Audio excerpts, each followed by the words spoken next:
Well, tonight, millions of Australians are locked up in their homes, millions more wearing masks. And for many, that feels like the cloth of the oppressed. Now, don't let them spin you that it's a lockdown. This is a lock-up. Australia's a penal colony all over again. Australians are under house arrest. But it's okay if you're a footballer.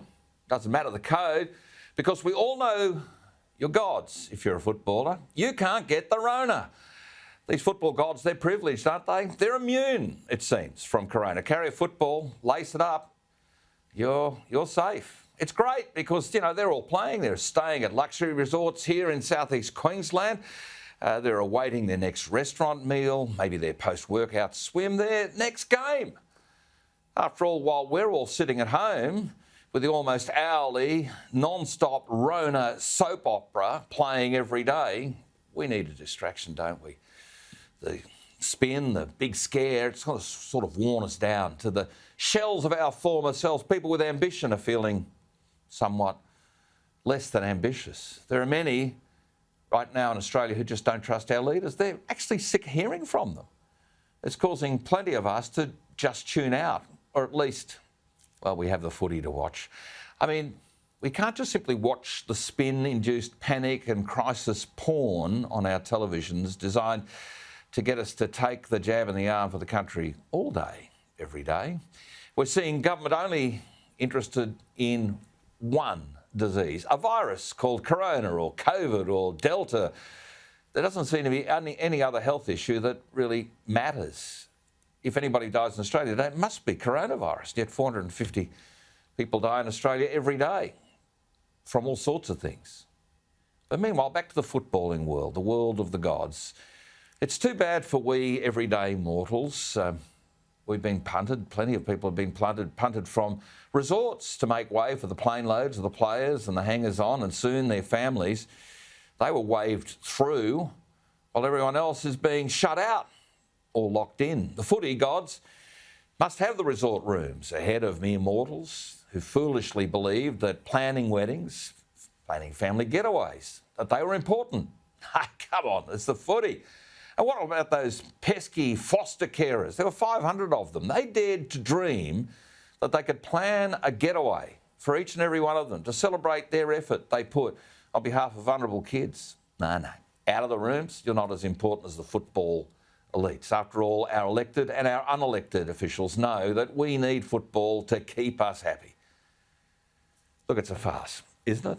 The reality is people are being divided and broken down by these lockdown lockups here in Australia. We used to say that we needed to lock up our homes because governments were so soft on crime, the crims weren't being locked up, but we were.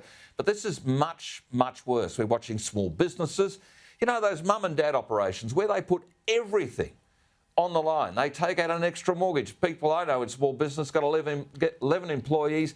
They say they've got 12 mortgages. Those sorts of family businesses are fragile tonight. Food's being thrown away. Plans to celebrate and maybe make some money as they go along, the occasion of having their business open, lost. Family life is fragile in Australia tonight. Confidence has been lost. People are disconnected from each other.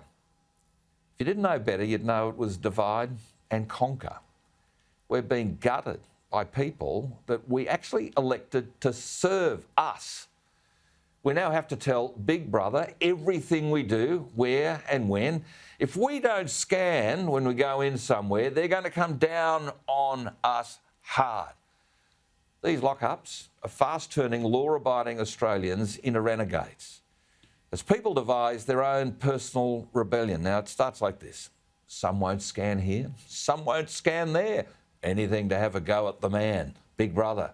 And in fact, frankly, we're heading right now for a 21st century Eureka Stockade. It's that little bit of Irish that's in me and that lot of Scottish that's in me, maybe, that's saying, I get it. I understand why people, the quiet Australians, are very, very angry right now. Others, of course, are being encouraged, as does happen, to dob in their mates, to their jailers, to our jailers, if those people dare to dream of freedom. I'll probably get a note to say I shouldn't have even talked about not scanning here or scanning there. All of this is being done by people with no financial skin in the game. State premiers Some of them have had pay rises. They're playing with our lives. They're ruining our country, and they're blaming the feds and thinking the feds have a bottomless pit of money, your money, my money, to bail them out. Meanwhile, there's tens of thousands of Australians in health crises of their own, which have nothing to do with COVID, including people on their own cancer journey, and not a peep out of the health boffins.